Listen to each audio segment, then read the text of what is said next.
Let me tell you about Greg, that's me, Jim, and Lily Tomlin. Here is how it goes. I used to be friends with a couple because I was best friends with their son, but he passed away. But anyway, in college and afterwards, I would still see them a lot. We were still close friends, and they would take me out to dinner. You know, I was a college kid. I always liked a free meal. And he was a book collector, rare book collector, and really got me into collecting rare books and did a lot for me like that. And so I would be over there a lot. And he realized that he can pay for his rare book collection if he would start a business. Now, he worked at American Airlines in the daytime, but he wanted to start a book selling business. And back then, this was a long time ago. The way that you did things like that out of your house is you would subscribe to a periodical, a weekly, I mean, a monthly, maybe it was a weekly, um, not a newsletter, but kind of a catalog called the A.B. Bookman. And all rare book collectors and dealers all subscribed to the A.B. Bookman catalog.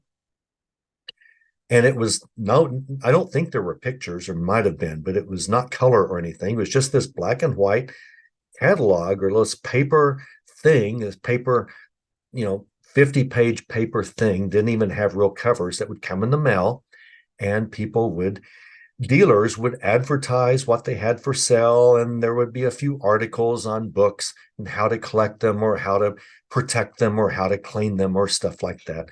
And there would be a lot of ads. And so Mr. Chambers, my friend, he would advertise in A.B. Bookman certain books that he had for sale at the time. One time I went over there and I had heard about one of their customers. One of their customers was named Jim. And let me tell you about Jim. Jim was a weirdo. I don't really know how to define that in Jim's terms, but he was different. Jim was over there one time whenever I showed up, and I was in college and I was getting my undergraduate degree probably at the time in computer science. Maybe I'd started my master's. I got a master's in business, MBA, emphasis in corporate finance. That was my master's degree. I think I was in my master's at the time. And I was over there to go out to dinner, and Jim was leaving with a stack of books. And they introduced me. Hi, Jim. Nice to meet you. I've heard good things about you, which was kind of a white lie, and heard strange things about him. And nice to meet you too. And then he looked back to Mr. and Mrs. Chambers as he was leaving. He said, "Now remember, don't tell my mom I bought these books." And I'm thinking, what? He's a 35 or 40-year-old guy.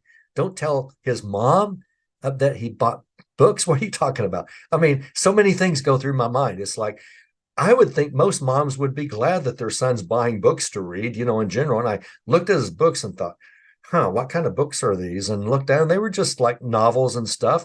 No big deal. Just popular fiction books. And so, okay. Oh, don't worry, Jim. We won't say a word. And he left. And I said, don't tell his mom. Yes, Jim lives with his mom. And he doesn't want her to know he's spending money on books. Okay. Again, 35, 40-year-old guy. Okay. He lives with his mom. Okay. And so that was that. And I thought, well, okay, well, I've met Jim. That's interesting. And so that week, a few days later, Mrs. Chambers called me and she said, I would call them Mr. and Mrs. Chambers. They always wanted me to call them by the first name, but to me, they were Mr. and Mrs. Chambers from the beginning. So I didn't feel comfortable calling them by their first name. So Mrs. Chambers called me and she said, Jim wants to hire you. I said, oh, really? He said, yeah. He wants to make some extra money and he wants to learn how to program computers. Now, this was back in the day. No one had a computer. I had one. As a matter of fact, this is everything I tell you is the truth. I had the first Radio Shack TRS-80 computer sold in the city of Tulsa. That was mine. Now, I wasn't the first one to buy it. Someone bought it, and then I bought it used a couple of years later, but I was very early in the game, and I literally had the first one sold in Tulsa. And I knew a lot about computers before I started college because in high school, and this was, again, this was a long time ago. Um, no one knew anything about computers, but I taught myself a lot. I somehow just really adapted to them very quickly. I'm very good at them and programming them and all of that. And so I got my undergraduate in computer science, no problem, a 4.0 in my major. If it had CS, computer science, in front of its course name, I had an A in it, guaranteed. And I did. That's the truth. And so that helped me graduate with like a 3.78 average as my undergraduate. And I'm not trying to, it's not bragging if it's true, but I need you to know I really knew what I was talking about. And I was pretty good at teaching others. I did a lot of not consulting, but a lot of teaching of other students who were entering the program. And I would do a lot of tutoring. And Mrs. Chambers said, Jim wants to learn how to program computers. And what he wants you to do, if you're open to it, he'll hire you every week to come over to his mom's house where he lives, and you give him a 30-minute, 1 hour lesson in computers. And that way he can start making a living eventually at computer work and helping out. And I thought, okay, maybe now he can tell, maybe once he starts programming computers for a living, he can tell his mom he wants to buy a book. And so, okay. So I went over there and it was kind of weird. It was like, okay, come on. Jim welcomes me at the door and I'll walk in. His mom's always sitting in this recliner. And he said, Mom, this is Greg. And hello, Mrs. Rusk. Nice to meet you. And hello, Greg. And so he and I traipse back. He says, come back this way. And we go to his bedroom. It's really, really kind of weird. My spider sense should have been alerted, but nothing ever happened. I don't want you to get the wrong notion, but it could have. I mean, this was an odd bird, but 35 years old, 40, living with his mom. And what he did for not a living, but the way he would help out was he had a big piano there in the living TV room where his mom was always. And I never saw her walk around. Maybe I don't know. She seemed older. And I mean, she probably 70 or 80 at the time. And I mean, nowadays that's like not that old really, but back then that was old. And so but they had a big piano in there, and he would give piano lessons to kids in school and around the neighborhood. And that's what he did to help out with the bills. And so, okay. But we went to his room and there was nowhere to sit but on the bed. So we'd both sit next to each other, and he pulled up a table and I had some notes, and he would get paper and a pencil. And I started teaching Jim about how to program computers. Jim, a computer does this. And all from the beginning, as basic as I could. So I would do that. I did that for 3 or 4 weeks and go through, and I had all my notes, and, I was really, really teaching him well. Only every week I would sit down and we would review what we learned last week, like a good student teacher relationship would do. And he pretty much didn't know anything that I taught him. And so, well, no problem. This is different, Jim. You're learning about computers, and we'll try it again. Then go back and review some of the basics. And like for 3 weeks, I'd have to teach him the same thing. He didn't know anything I taught him the previous week, but he paid me, but I started feeling pretty bad about this. But I realized, no one's really going to learn this stuff if they're not actually using a computer. I mean, remember, I learned on a computer. That's how you learn. And you don't learn how to program computers just with pencil and paper. And so I looked at him one day and I said, Jim, you really need to get a little computer, a home computer.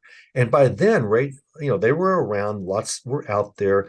A little bit later than mine, Radio Shack had introduced a lower end color computer, trying to get younger people involved and people that didn't want the business computer model that I had, but kind of a color computer that played some games and stuff like that. And also you could program it. And he said, which one do I buy? And I said, well, that might be a good starter computer for you. It's not high priced. or anything like that. And back then that was about $200 or so. And so he said, okay.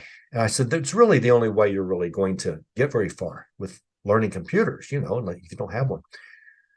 I got there the next week and it was meets me at the door, invites me in. Hello, Mrs. Rusk. And we walk back to his bedroom and he shuts the door and we sit on the bed.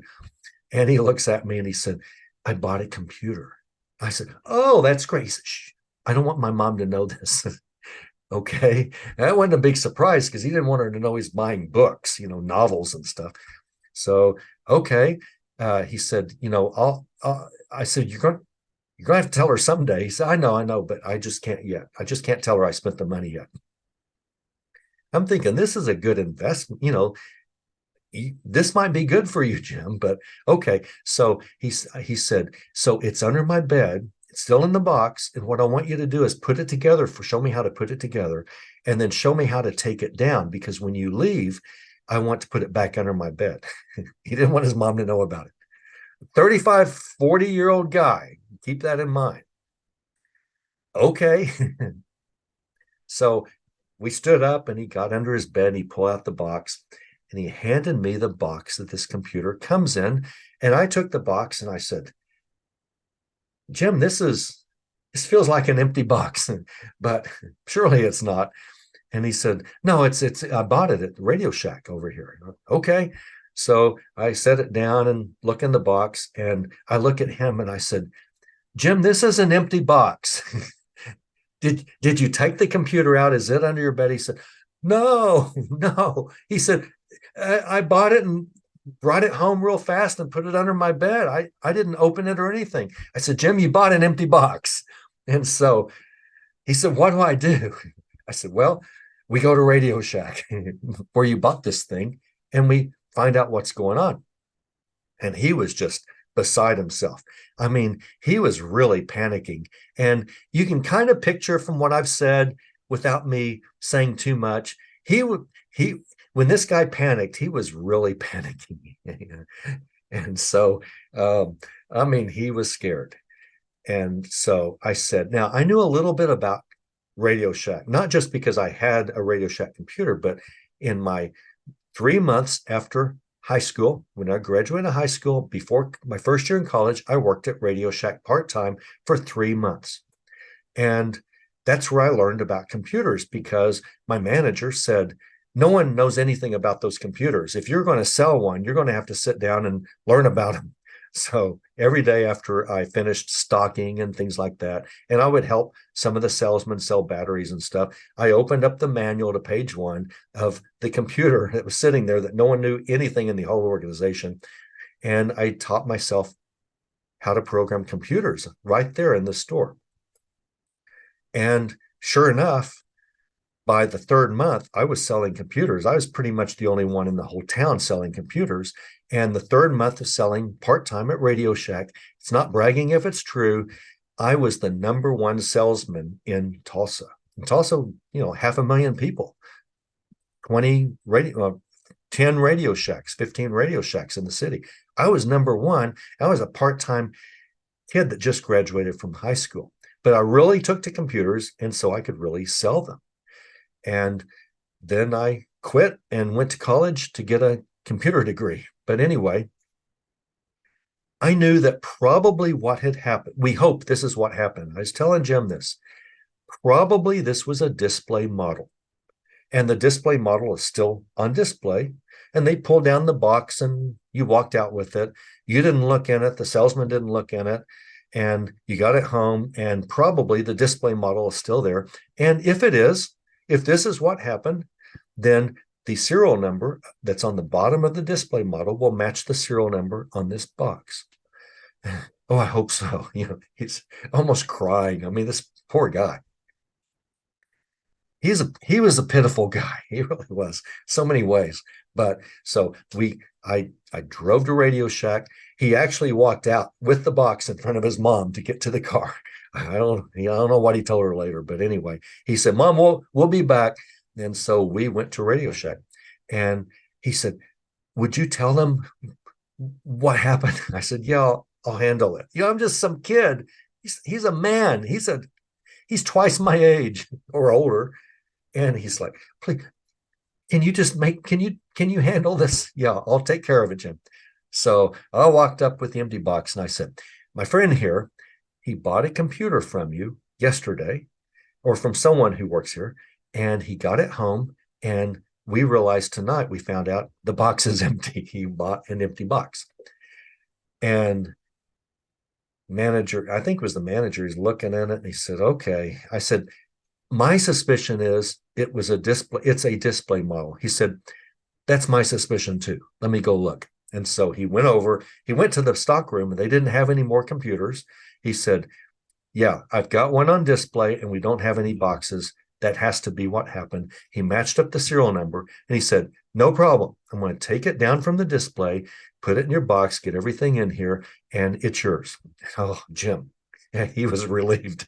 He's like, he was panicking like you wouldn't believe.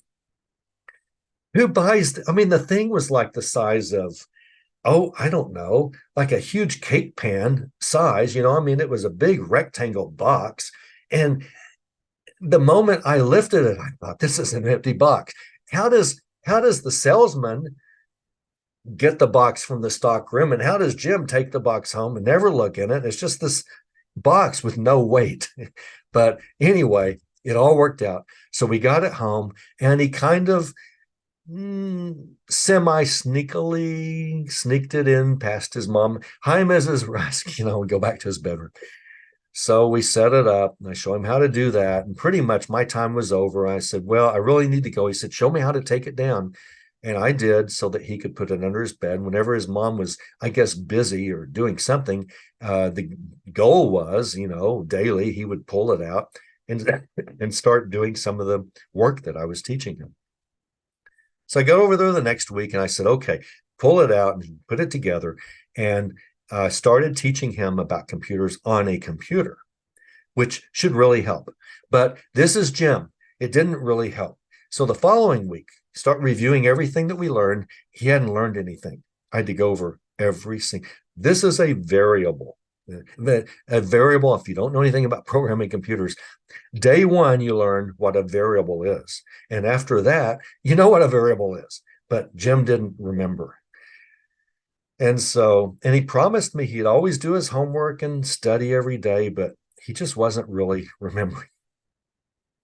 Went through this about 3 weeks, and maybe the fourth week of this, I walk in and his computer's already set up. And I said, oh, you must have just set it up. He said, no, I finally told Mom that I bought this. And she's okay with it. I had to time it right, but she's okay with it. She realizes I'm going to use this to learn how to make a living. Okay. So, I mean, 35, 40-year-old guys learning how to make a living, and this college kid is the source. So, okay, moving on. So his mom knew about it, and this way his computer was out. It was better for him because he could just always be out. He's more likely to look at it and work on it. And a couple of weeks go by, and it's still back to the beginning. No, do you remember what a variable is? Not exactly. He didn't really seem to grasp that he wasn't getting anything. It's oddest thing. So maybe that second week of him having the computer full time up, I'm getting ready to leave and I say, well, okay, I'll see you next week. And he said something about when he lived in California. And I said, oh, you used to live in California. Did your mom get transferred? He said, oh, no, I lived in California. Mom lived here in the house I grew up in. Oh, okay. I thought, this is interesting news that the guy can live on his own, I guess. I don't know. And he said, yeah, he said, that was when I wrote for Lily. Okay. Yeah, I don't know what you're talking about. Lily Tomlin. Okay, what? He said that was when I wrote for Lily. I was a writer for Lily Tomlin.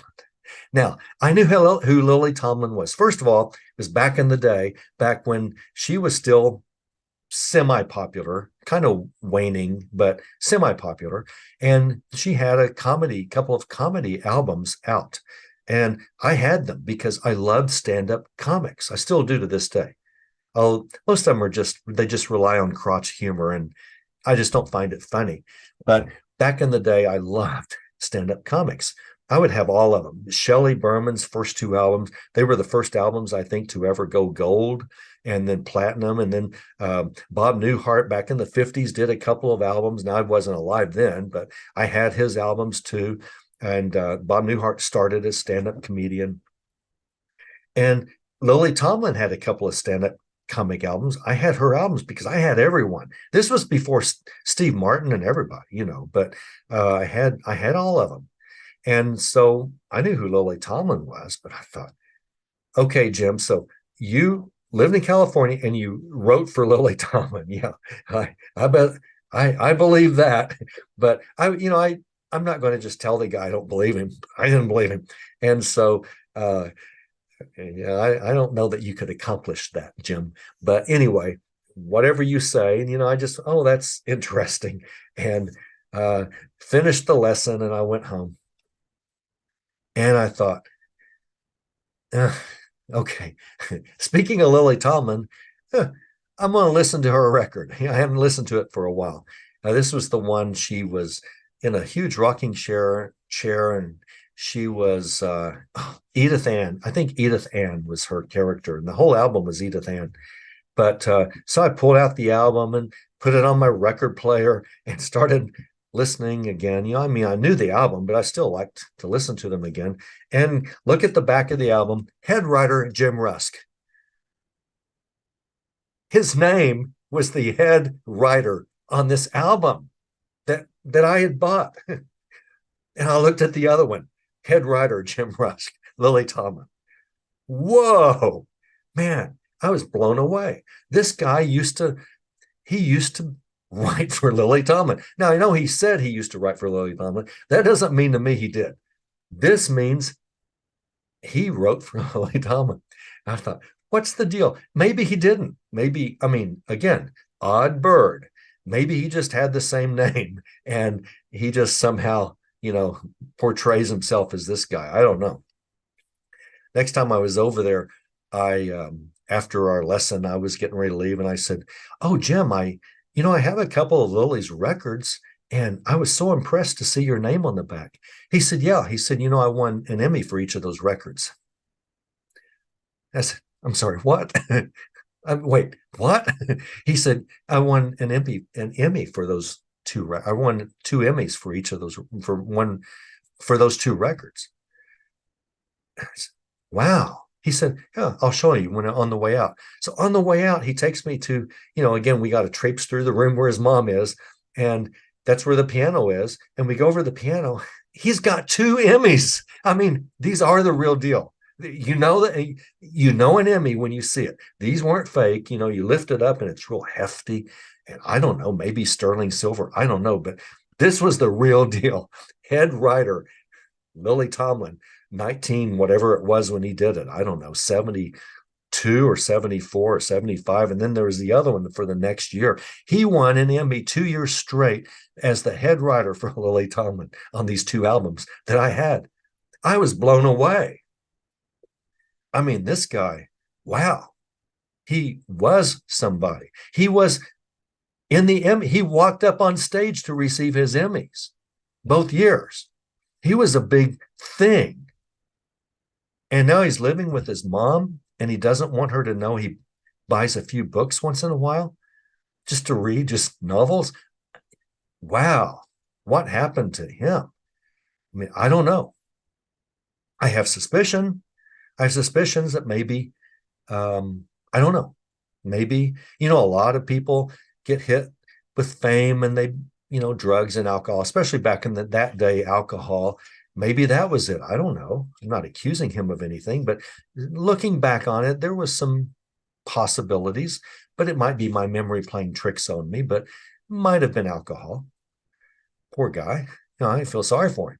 I mean, he had it all, but he was a trooper. He paid me every week to learn about computers so that he could start making money again. Got to give him a lot of credit for that, but he never could learn. So, I mean, I couldn't believe this. But so the next week we go over, we start all over again. No, remember what a variable is. Again, this is day one stuff. Remember, a variable is, holds one piece of data, da, da, da, da. And at the end of that session, I said, Jim, I need to tell you something. I will never win an Emmy, ever. I'll never be able to write for a stand-up comic. I'll never win an Emmy for comedy, ever. What an accomplishment you have. Two accomplishments. What an amazing career. I will never be able to do that. And maybe you will never be able to program computers. Maybe because we've been kind of going over the same thing now for 7, 8, 9 weeks.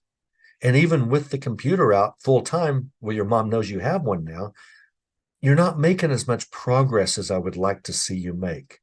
And he said, I know, but he said, I'm going to stick with it a while. So I went home. I felt bad about it. I didn't really want to keep helping him. And I felt sorry for him. I did not want to help him because I didn't like the guy, but I just didn't want to help him because I felt I was failing him. And I had a buddy named Scott who I knew how to program computers. And I called up Scott and I said, listen, I've got this gig on teaching this guy computers. He lives with his mom. I told him a little bit about that. Uh, I told him he has 2 Emmys sitting on his piano, but he wants to learn about computers. And right now, the only thing he does to help his mom out financially is give piano lessons to kids in the neighborhood. But I just, I don't think I'm right for him. I think someone else needs to step in and maybe you'll make better progress. And Scott said, sure, I'll be glad to do it. I said, let me call Jim, but be there at Tuesday. And I gave him the address, Tuesday night at 7. I called Jim. I said, Jim, something's come up. I really can't give you any more lessons. And you could just feel the thick disappointment. And I said, but I have a buddy named Scott who you can trust, and he's just going to step in and take my place. And Jim said, oh, okay. And I said, I hope you're not disappointed. And he said, no, you found someone who can continue the lessons. He said, I'm fine. I said, great. I really did feel better about his attitude about that. I was really worried about this guy, just disappointing him. But so I said, he'll be there Tuesday night at 7. And he was. I talked to Scott after, and Scott confirmed everything I'd told Scott about Jim and his mom. But anyway, I think Scott only lasted 2 or 3 weeks, and then he quit. I don't know. I don't think he found anyone else. I think Scott didn't have the patience I had. But poor Jim. I don't know what happened to him. I've looked for him since recently. I looked for him on social media. Can't find the guy. Can't find any signs of anything. I don't know if he's passed away. Probably has. I mean, I was what, 17, 8? Well, I was probably 19 at the time. And so if he was 40, I don't know. He could, and if he had some physical addiction problems, if he did, he probably isn't alive anymore. I'm sad. I would like to say hi to the guy, see how he fared later in life. But that's the story of me, Jim, and Lily Tomlin.